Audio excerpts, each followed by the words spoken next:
This is a special presentation of Adam Interviews, Poverty in Rochester.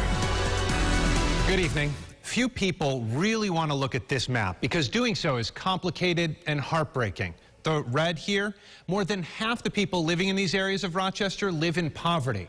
We are a rich community bound up in a poor city. Several years ago, an effort began to get local leaders and groups to move in the same direction with the same mission, to cut poverty in half by 2030. It's called the Rochester-Monroe Anti-Poverty Initiative, or RMAPI. We start this special by checking in with the head of the initiative and a woman from ACT Rochester who believes in order to solve a problem, you need to see the problem. And one of the issues that I was reading about is an elasticity problem. Yes. And from what I understand, that means that the fundamentals are very hard to change in our area. Why is that? They are, and I believe they're because of the way our government is set up. We can't expand like Houston did and take over other areas to be part of the city, to build that tax base. And there are just restrictions that keep us from being able to be as creative as we could be. That said, we could still do some things that would make a difference. I think one of the things that I found interesting in the report is the history of this all and how we got to this concentrated poverty, and race is a part of this. Yes, race plays a significant factor, and many persons could date the concentration of poverty back to redlining. And with RMAPI, there are guiding principles, 3 in particular: community building, structural racism, and trauma. A lot of it was structural. A lot of it were policies that were put into place and institutional practices that created the conditions that we're trying to address at current day. What's redlining? Redlining are policies that prevented persons of color from being able to purchase houses or be able to reside in neighborhoods for reasons none other than just the color of their skin.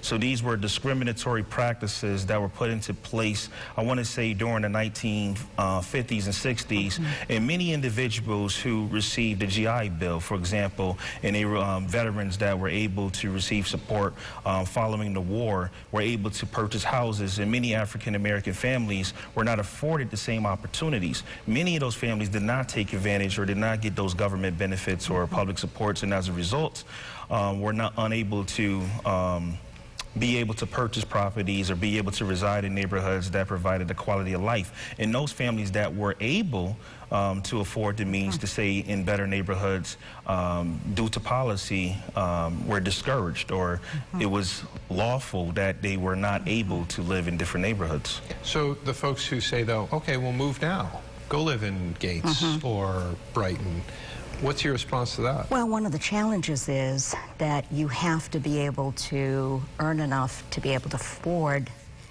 housing. 50% of our rental housing is in the city of Rochester, and the government says you shouldn't spend more than 30% of your income on rent. So when the predominance of people in the city are spending 40 to 50% of their income on rent, how do they even build enough savings and have enough to qualify for a loan? Because we're known for affordable housing when you're purchasing, but when you're behind the 8 ball in how much you make and being able to just survive where you're living, it's hard to be able to move out of that. 33%, a third of the folks in Rochester live below the federal poverty line. Correct. You have more than half of the children in the city of Rochester living below the federal poverty line. What does life look like on the ground floor? What is life like at that level? Well, I think it depends on the situation for how the people got to poverty, because we often assume that it's historical, that the family has been in poverty and then the children are in poverty and it just continues generation after generation. And that's a significant part of poverty. But there are also people who have had health care issues and have got bills that are pretty daunting. There are also people in our community, as we know, we've lost some big business.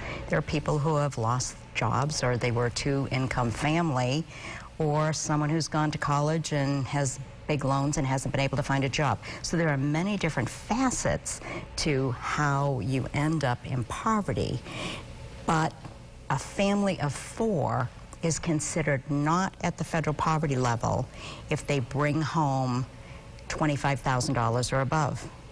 I mean, and that same family of four isn't considered self-sufficient unless they're at $64,000. So that's a huge quality of life and choice of what you get to spend your earnings on for a family that is actually in poverty. Yeah, certainly when you look at the self-sufficiency number, the number just goes up dramatically of those who are not self-sufficient by that definition. Dr. Brock, our MAPI started a few years ago. Yes. What has been going on since? What have you seen? Yes, many of the partners have engaged in a number of interventions and programmatic efforts. I think what our MAPI is intending to do in the near future is look at those policies and institutional practices that can and will, in fact, be able to move the needle on poverty. One of the things that arised during the early stages of our MAPI is that programs are siloed, or individuals who are impacted by poverty have to navigate very challenging circumstances to receive the supports in which they need to be self-sufficient. So we received support from New York State to focus on the creation of a system of social supports, and we're working with partners such as Rochester, United Way, and others to be able to create such a system that will allow for the sharing of information and data, et cetera.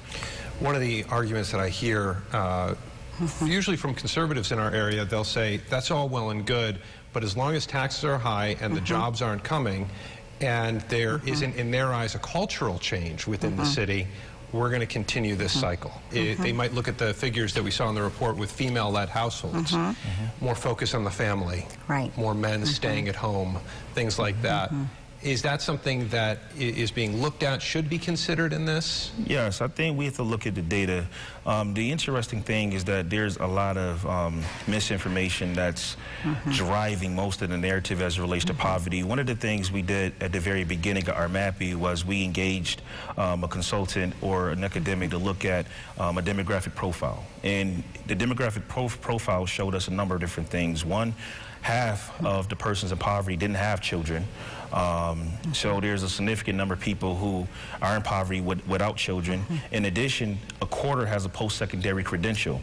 So then there are a good number of persons who are working. So you have individuals who don't have children, has a post-secondary credential, and employed and still living in poverty. So what culture has to change to treat those conditions outside of, us being able to look at this a bit differently? So it's, there's not one narrative as it relates to the face we could put on poverty. There are many different populations and many different people that are confronted with the problem, but the reality is that the narrative sometimes is so misinformed that it will lead to a number of just false perceptions that could also lead to some misaligned strategies or interventions. Coming up, we move from looking at poverty to looking at how someone can rise from poverty.